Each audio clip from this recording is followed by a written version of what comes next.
नमस्कार साथियों, मेरा नाम है आर.के. सिंह। संस्कृति आईएएस के यूट्यूब चैनल पर आप सभी का स्वागत है। आज के एपिसोड में हम जिस मुद्दे की चर्चा करने वाले हैं उस मुद्दे का संबंध जुड़ता है महिलाओं के अधिकार से। और मुद्दा क्या है? तो मुद्दा है कि अब महिला सरपंचों की जगह नहीं ले पाएंगे प्रधान पति। इसी मुद्दे की चर्चा करने वाले हैं, क्योंकि अगर हम बात करें तो अपने देश में कामोबेश हर गांव में जो महिलाएं हैं उनके लिए आरक्षित सीटों का प्रावधान किया गया है। महिलाएं खड़ी भी होती हैं चुनाव लड़ने के लिए, लेकिन जब चुनाव होता है तो उसमें वो नहीं बल्कि उनके पति एक तरह से चुनाव लड़ते हैं, वही चुनाव का प्रचार करते हैं, वही हाथ जोड़कर वोट मांगते हैं और नतीजों के दिन सबसे अधिक वही फड़फड़ाते हैं, वही परेशान होते हैं। और जीतने के बाद जो सारा कार्यभार है महिलाओं का, वो उनके पति ही या उनके परिवार का कोई सदस्य जो पुरुष होता है वही सारा कार्यभार देखता है। और यही मूल मुद्दा है और इससे कहीं न कहीं महिलाओं के जो अधिकार हैं उनके हनन का मामला देखने को मिलता है। भारत की पंचायतों में महिलाओं के लिए जो भी आरक्षित सीटें हैं उन पर उनके पति कार्यभार संभालते हैं और पंचायती राज मंत्रालय की संबंधित इस समस्या का समाधान करने के लिए सिफारिशें भी अलग अलग समयों पर की गई हैं। अब पंचायती राज मंत्रालय की तरफ से एक गठित समिति ने इस पर अपनी बाकायदा डिटेल में रिपोर्ट जारी की है और उस कारण से अब ये कहा जा रहा है कि अब ये निश्चित हो चुका है कि अब महिला सरपंचों की जगह उनके जो पति हैं यानी कि जो प्रधान पति हैं वो नहीं ले पाएंगे।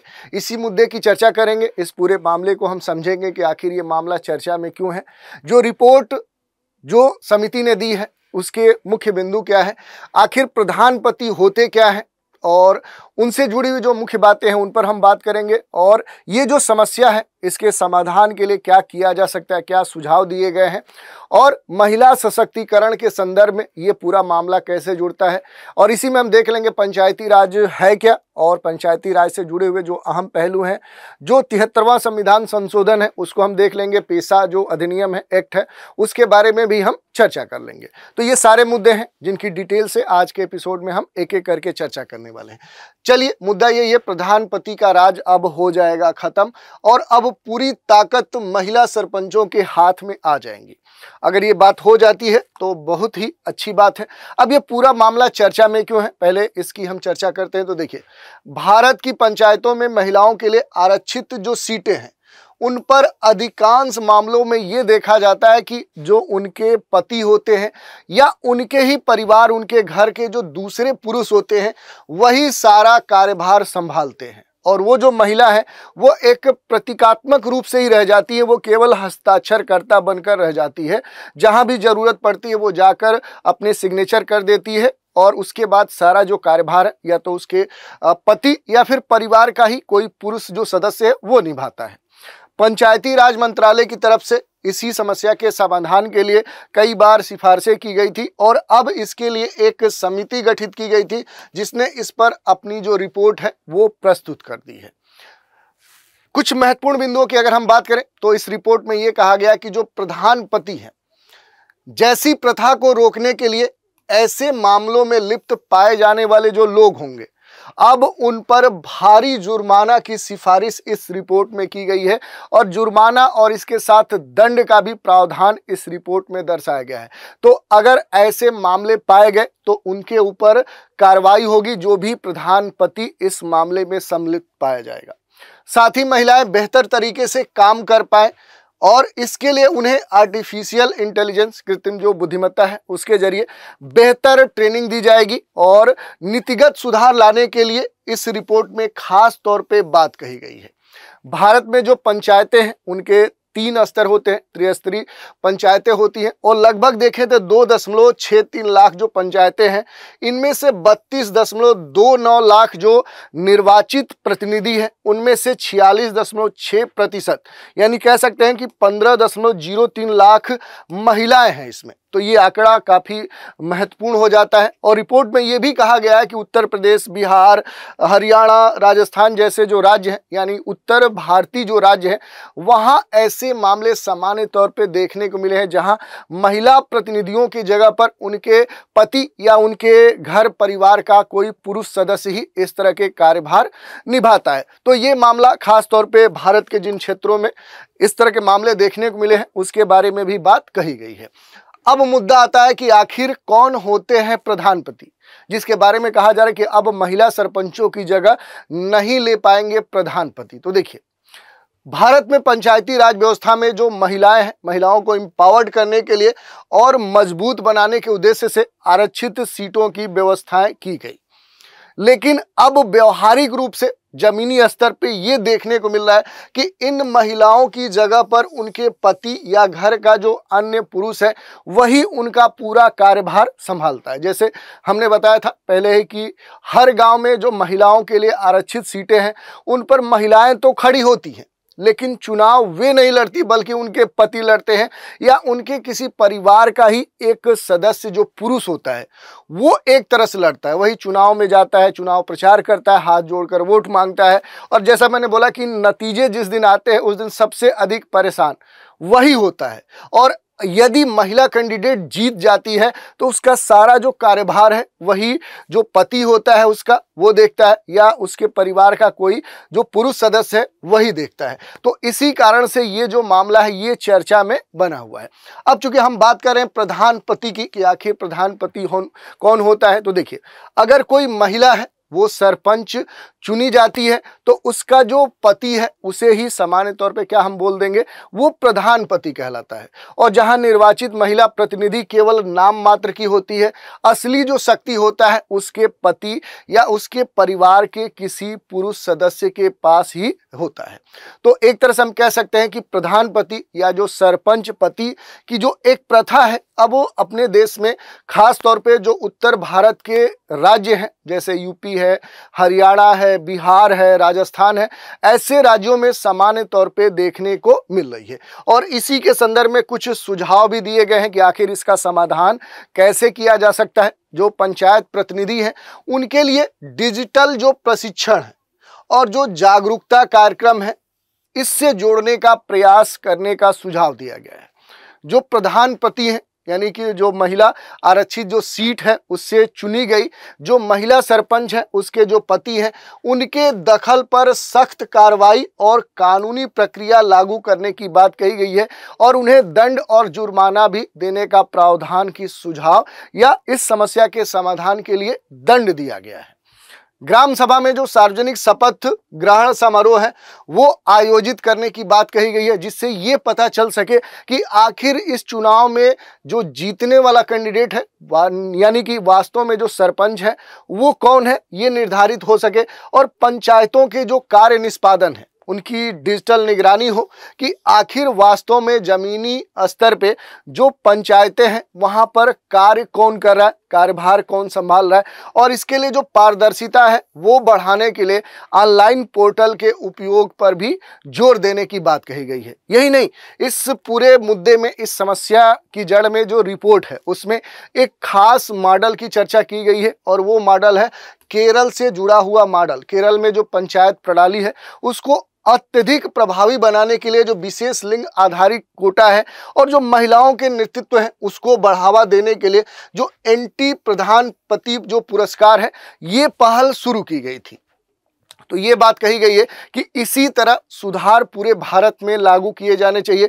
अब यहाँ पर अगर हम बात करें कि एंटी प्रधानपति ये कहने का मीनिंग क्या है, तो इतना ही है कि वैसे लोग जहाँ पर जिस क्षेत्र में जो महिला प्रधान नियुक्त हुई है, सरपंच नियुक्त हुई है, उसके लिए जो उनके पति हैं अगर वो काम नहीं करते हैं, वो कोई भी उसका इस तरह का उसके पंचायत के स्तर पे उसके कार्यभार से जुड़े हुए कार्यों में दखल नहीं देते हैं, तो वैसे जो व्यक्ति होंगे उन्हें एंटी प्रधानपति कहा जाएगा और इन्हें खास तौर पे पुरस्कार दिया जाएगा। तो ये बात कही गई है कि इनका सिलेक्शन होगा और इन्हें प्रोत्साहित किया जाएगा ताकि आने वाले जो अलग अलग क्षेत्र है वहां पर भी जो महिलाएं चुन कर आई है उनके जो पति उनके कार्यों में बार बार कह सकते हैं कि बैरियर का काम कर रहे हैं, उनके कार्यभार को खुद अधिग्रहित कर ले रहे हैं, उनसे वो दूर हो सके। तो इस तरह की बातें कही गई हैं इस रिपोर्ट में।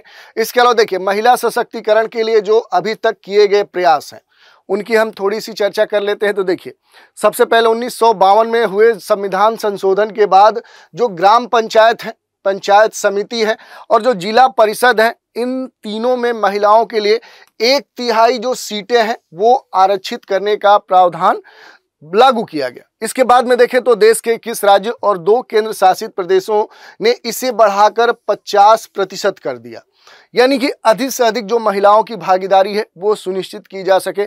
और इसके बाद अगर हम देखें तो जो पंचायती राज मंत्रालय है उसके द्वारा अभी हाल ही में जो गठित समिति है उसने कुछ खास सुझाव इस पूरे मामले में दिए हैं। जैसे समिति का ये कहना है कि पंचायतों में जो महिलाएं हैं, महिलाओं की जो वास्तविक भागीदारी है वो सुनिश्चित करने के लिए उन्हें खास तौर पे प्रशिक्षण दिया जाए, ट्रेनिंग प्रोग्राम से उन्हें जोड़ा जाए।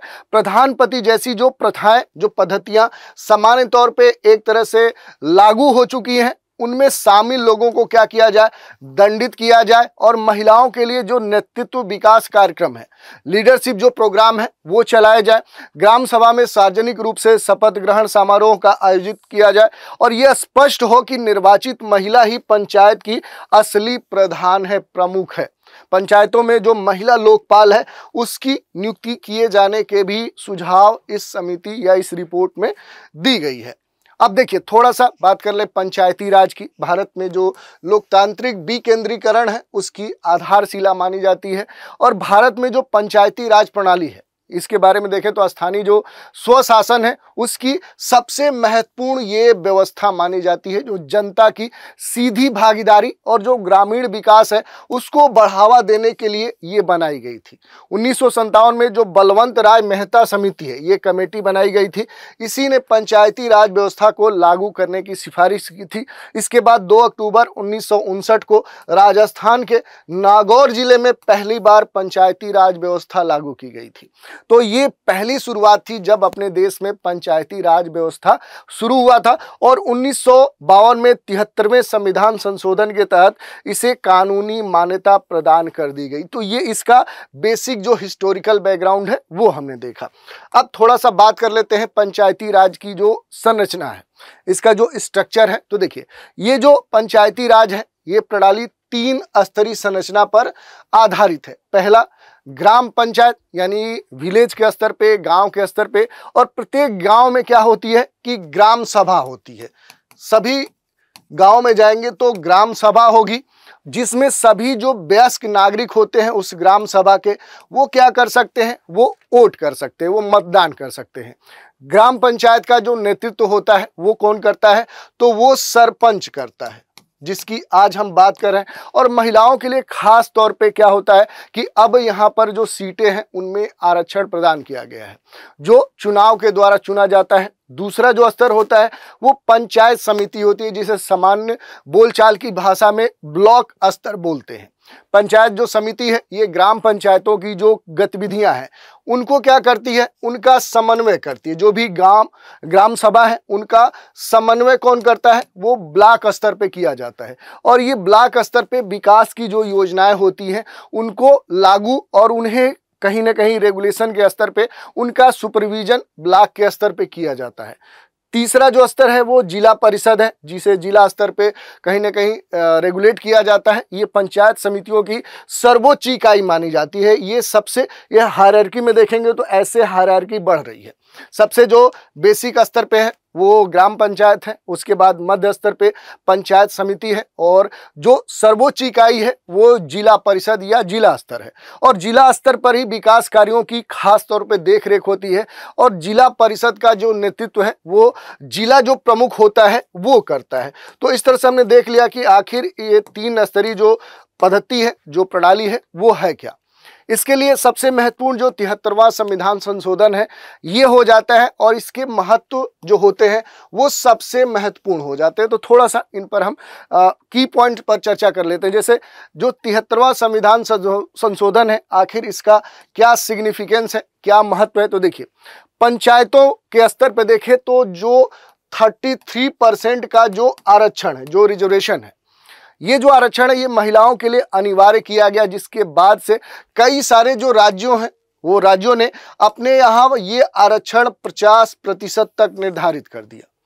दूसरी बात करें तो अनुसूचित जाति और जो जनजाति हैं उनका जो आरक्षण है वो भी इसी के संदर्भ में जुड़ता है, क्योंकि जो भी कमजोर वर्ग हैं अपने देश में, जो पिछड़े कमजोर वर्ग हैं, उनका जो प्रतिनिधित्व है, उनकी जो भागीदारी है, वो सुनिश्चित करने के लिए जो आरक्षित सीटों का जो आरक्षण सीटों का जो संरचना है, इसको सुनिश्चित करने के लिए जो 73वां संविधान संशोधन है ये महत्वपूर्ण हो जाता है। और अगर वित्तीय शक्तियों की बात करें, फाइनेंशियल जो पावर्स हैं उनकी अगर बात करें, तो पंचायतों को कर वसूलने और क्षेत्र में धन खर्च करने का भी अधिकार इसी संविधान संशोधन के द्वारा प्रदान किया गया। तो ये सबसे महत्वपूर्ण है कि जो पंचायतें हैं उन्हें क्या करना है कि जो कर वसूलने का जो अधिकार है, और इसके अलावा अगर हम बात करें तो क्षेत्र में जो धन खर्च करने का अधिकार है, ये दोनों किसके द्वारा प्रदान किया गया? तो ये 73वें संविधान संशोधन के द्वारा ही प्रदान किया गया। और अगर हम ड्यूटीज की बात करें, स्थायित्व स्टेबिलिटी की बात करें, तो पंचायतों का जो कार्यकाल है वो 5 वर्षों के लिए सुनिश्चित किया गया। और ये भी किसके द्वारा सुनिश्चित किया गया? तो ये भी 73वें संविधान संशोधन के द्वारा सुनिश्चित किया गया। तो ये हमने महत्व देख लिया इस संविधान संशोधन की। अब थोड़ा सा बात करें जो पंचायती राज है, और दूसरा क्या है, जो पेशा अधिनियम है। इसके तहत देखें तो जनजाति जो स्वशासन की शक्ति है, इसकी बात की गई है। तो थोड़ा सा इस पर संक्षिप्त रूप से हम देख लेते हैं। तो देखिए, ये कहा गया कि भारत में जो पंचायती राज प्रणाली है ये ग्रामीण स्वशासन का एक तरह से आधार है, लेकिन इस स्वशासन के आधार में जो जनजाति क्षेत्र हैं उनके लिए विशेष प्रावधान की आवश्यकता महसूस की गई। और इस समस्या या इस आवश्यकता को ध्यान में रखते हुए, इस उद्देश्य से जो पंचायत है यानी अनुसूचित क्षेत्रों में जो विस्तार है, इस अधिनियम को 1996 में पेशा एक्ट के तहत निर्मित किया गया। जो जनजाति समुदाय है उनको अधिक अधिकार और जो स्वायत्तता है वो प्रदान करता है। थोड़ा सा इस अधिनियम में क्या बातें कही गई उन पर हम चर्चा कर लेते हैं। अगर हम पेशा अधिनियम की बात करें, जिसे panchayat extension to scheduled area act 1996 कहते हैं, तो इसके संविधान के 73वें जो संशोधन है उसके तहत ये कहा गया कि जो अनुसूचित क्षेत्र हैं, इन क्षेत्रों में जो ग्राम पंचायतें हैं उनको विशेष अधिकार के तहत लाया जाएगा। और ये जो अधिनियम है ये 5वीं अनुसूची वाले जो राज्य हैं उनमें लागू होगा, जहां आदिवासी जो जनसंख्या है या आदिवासी बाहुल क्षेत्र के रूप में वो चिन्हित है। तो इस तरह से पूरा हमने देख लिया। अब इसमें अगर हम पेशा अधिनियम की पृष्ठभूमि की बात करें, तो भारतीय संविधान की जो 5वीं अनुसूची है उसमें जो आदिवासी बाहुल क्षेत्रों के लिए विशेष जो प्रावधान है वो दिया गया है। और 1992 में पंचायती राज व्यवस्था लागू होने के बावजूद क्या हुआ कि जो जनजाति क्षेत्र हैं उनकी जो सांस्कृतिक विरासत है, प्रशासनिक जो उनकी आवश्यकताएं हैं, उनको ध्यान में रखते हुए वर्ष 1996 में जो पेशा अधिनियम है इसे पारित किया गया। और इसका उद्देश्य इतना ही था कि आदिवासी जो समुदाय है उनको आत्मनिर्णय, उनको अपना जो निर्णय है वो लेने में सहूलियत हो, उनके जो संसाधन है उनके संसाधनों पर उनका खुद का नियंत्रण हो। तो इस तरह की बातें कही गई। इसके अलावा अगर हम देखें तो थोड़ा सा पेशा जो अधिनियम है उसके मुख्य जो प्रावधान दिए गए हैं उन पर थोड़ा थोड़ा हम बात कर लेते हैं। ग्राम सभाओं को ये सशक्त बनाता है पेशा अधिनियम, क्योंकि जो भी ग्राम सभाएं हैं, जो गांव हैं, उनके जो रिसोर्स हैं, उनकी जो भूमि है, खनन के जो क्षेत्र हैं या अन्य जो विकास कार्य हैं, उनके निर्णय से संबंधित जो भी अधिकार है वो ग्राम सभाओं या वहाँ के जो नागरिक हैं उनको ये प्रदान करता है। बाहरी कंपनियों के द्वारा वहाँ पर भूमि जो अधिग्रहण है, जो औद्योगिक परियोजनाएं हैं, उसके लिए ग्राम सभा की जो सहमति है वो अनिवार्य शर्त बनाई गई है इस पेशा अधिनियम के तहत। दूसरी बात करें तो पारंपरिक जो रीति रिवाज हैं, जो व्यवस्थाएं हैं, उनकी रक्षा पेशा एक्ट के तहत ये अधिकार उन्हें प्रदान किए गए हैं। और आदिवासी जो भी समुदाय हैं उनकी जो अपनी संस्कृति है, उनकी जो परंपरा पद्धति है, जो प्रशासनिक प्रणालियां हैं, ये क्या करती हैं, उनको मान्यता प्रदान करती हैं। ग्राम पंचायतें स्थानीय न्याय प्रणाली का संचालन कर सकती हैं, ये बात कही गई है। और वहाँ पर इन क्षेत्रों में जो भूमि, जल, वन संसाधन पर जो अधिकार है वो किसे दिया गया है, तो ग्राम सभा के ये जो समुदाय वाले नागरिक हैं इनको प्रदान किया गया है। ग्राम सभाओं को जो भी वन उपज है, यानी वन से जो भी उत्पादित स उत्पाद हैं, जैसे लकड़ियां हैं, पत्तियां हैं, जड़ी बूटियां हैं, इन पर स्वामित्व का अधिकार इन्हीं को दिया गया है। जल संसाधन और जो भी छोटे उद्योग हैं उनका जो प्रबंधन है ये ग्राम पंचायतों के द्वारा ही किया जा सकता है, ऐसी बात कही गई है। खनन और जो औद्योगिक गतिविधियां हैं उनके संबंध में भी कुछ बातें कही गई है। ये कहा गया है कि किसी भी खनन या उद्योग की जो स्थापना है उसके लिए ग्राम सभा की अनुमति लेना सबसे अनिवार्य है। उनकी अनुमति के बिना इस तरह की कोई भी गतिविधि उन क्षेत्रों में संचालित नहीं की जा सकती। और बाहर की कंपनियों को आदिवासी भूमि पर बिना अनुमति काम करने की इजाजत नहीं देता है ये अधिनियम। शराब निर्माण और बिक्री पर नियंत्रण भी ये निर्धारित करता है, क्योंकि जो पेशा एक्ट है इसके तहत ग्राम पंचायतें अपने क्षेत्र में शराब की बिक्री और उपभोग को नियंत्रित कर सकती हैं। तो ये सारी बातें कही गई है। किन राज्यों में पेशा जो एक्ट है ये लागू है, तो देखिए पेशा अधिनियम 10 राज्यों में लागू है, जहां 5वीं अनुसूची के तहत ये अनुसूचित क्षेत्र में शामिल किए गए हैं, जिसमें आंध्र प्रदेश शामिल है, गुजरात शामिल है, झारखंड शामिल है, महाराष्ट्र शामिल है, राजस्थान शामिल है, छत्तीसगढ़ शामिल है, हिमाचल प्रदेश शामिल है, मध्य प्रदेश शामिल है, उड़ीसा शामिल है और तेलंगाना शामिल है। तो इस तरह से 10 राज्य इसमें शामिल है। और हमने पूरी चर्चा कर ली कि आखिर ये न्यूज आ चुकी है क्योंकि जो पंचायती राज मंत्रालय है उसने जो समिति बनाई थी, खासतौर पे जो महिला सरपंच हैं उनकी जगह पर जो प्रधानपति उनका पूरा कार्यभार संभालते हैं, इसी समस्या को ध्यान में रखते हुए तो जिस समिति का निर्माण किया गया था मंत्रालय के द्वारा उसने अपनी रिपोर्ट सौंप दी है। और उसने अब ये कहा है कि अब आने वाले समय में जो महिला सरपंच हैं उनकी जगह अब प्रधानपति नहीं ले पाएंगे। उनके लिए जो भी निर्धारित रिपोर्ट में बातें कही गई थी उन पर हमने चर्चा की। अब इसी पर आधारित एक प्रश्न देख लेते हैं। भारत में सबसे पहले पंचायती राज व्यवस्था किस राज्य में लागू की गई?